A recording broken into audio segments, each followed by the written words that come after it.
Jodie, first and foremost, thanks for agreeing to do this interview with me. I know you're a really busy guy, so I got you out of the office. I got you to have some fun. So, Jodie, I know you went to York, Seneca also. While you were there, you're a producer at Alliance, right? And I know you're a producer while you were in school. So just talk about how you're able to work and go to school at the same time. Well, it took a lot. I skipped some school classes to do both. But, you know, I think I really did because I had the drive to want to be a TV producer. So I took that as my sort of desire and went with it. And, you know, it was a lot of balance. You had a lot of coffee too at night and a lot of staying up late. And a lot of people, when they graduate from school, right, they usually have trouble getting employment.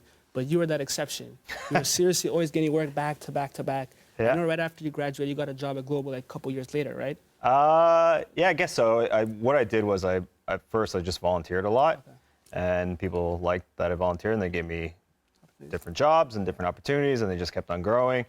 And then, yeah, when I finally graduated, I did work at Global and I also worked at Toronto One. Yeah. And I heard you're like the Michael Jordan of entertainment. I heard you come at 6 o'clock in the morning, you leave at 7 at night, you work super hard, right? So when you were promoted to a co-executive producer, what was your reaction? How did that feel to know that you made it to the top, one of the top positions? No, it felt good to be promoted to co-exec. You know, it was something I was striving for a while to, you know, be more than just a supervising producer. And, you know, I'm happy for this opportunity. I've learned a lot in the short time I've had it and hoping, you know, it can take me somewhere else. I got you. And you can't be politically correct right now, right? Yeah. You've had a lot of jobs, right? Yeah. Chorus, Global, Alliance. You read LinkedIn well, don't you? What was your favorite producing job out of all those places? My favorite was, I think there's different favorites. I really enjoyed. Only one? Only one. Yeah. I would say the Lofters then. The Lofters? Because it was my first real gig producing. I was 23, you know. Got you. It was young, it was exciting, different. And now we got your education out of the way, right? Yeah. So now we're going to have some real fun. All right. Ready to have some fun? Sure. Let's have some fun, guys. Let's have some fun. Beatles, eh? Well, this is a special song for you, right? Yeah. Tell me why. Well, not this version, but, well, there's two reasons. Probably the one reason you're thinking of. You got married to this song, right? Yes, my wife walked down to this. So how did it feel? Why did you choose this song? What was the reason behind it? Were you a big Beatles fan growing up? No, we actually went with the version from Across the Universe, which was a cover of it. No, it's a good song. You know, I wasn't a huge Beatles fan growing up, but it was just a good song and it had the right tone. Okay. And if you weren't married to Marianne right now, right? Yeah. Would you be married to this lovely woman right here? Maybe. She's up there. She's one of them. You sure? Yeah, she could be. Now moving on to our next one.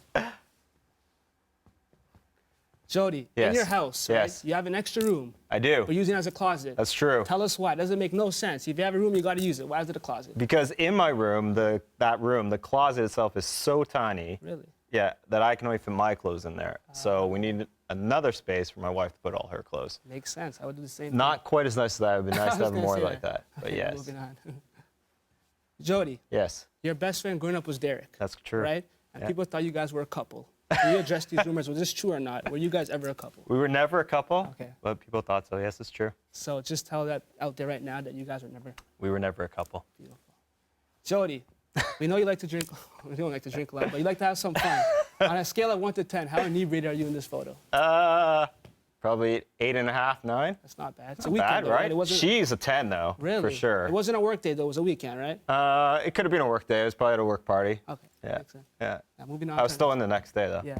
And are you trying to give your best Michael Jackson impersonation right here? Say no to the paparazzi. Just say, what's the deal with this photo? I think Laura was just bugging me. I just wanted her to stop talking to me. She's just an annoying person, right? She's not annoying. She's a very sweet person. But I think at the time when Laura gets, you know, Yeah, when she drinks a little bit, you know. I feel. Right. Now moving on. Right. Now moving on. Much Music, you interned there. I did. Right? I won Intern of the Year. No way. Yeah. Before Rick Cabanelli? No, Rick was there already. All right. I worked with Rick. Okay, so you're an intern at Much Music. That's a big deal, right? Because it's stepping stones. So just talk Mm-hmm. about what you learned that much and how it helped you progress down the road. Well, I learned that much how to produce pretty much and do stuff and like prepare for interviews and what goes into making a field story. I got to work on a show called Spotlight, which isn't around anymore, but it was a 30-minute show where you know, focused on interviews and cut together stories and put together edit lists. I got you. So now moving on from Much, we're going to get to some cool stuff. All right. You ready? Much was pretty cool. And I know you're really good at this game. I am really good at Sugar that game. Pursuit, right? Yeah. You think you could beat me in it? We try. So how good are you really? Like professional or? Not professional, no. You're just really No. good. Played it a lot or? Play a lot sometimes, yeah. Cool. Moving on. And me and you have something in common. Right, we're both seat fillers? Junos. Mine was 2012. The difference with me, I snuck in and I got to watch a show. Were you able to do the same thing? I watched on the show. My first seat filling job was the Geminis, and I sat beside Jonathan Torrance from Jono Vision. Okay. And before we sign off, and my mom recorded it, Yeah.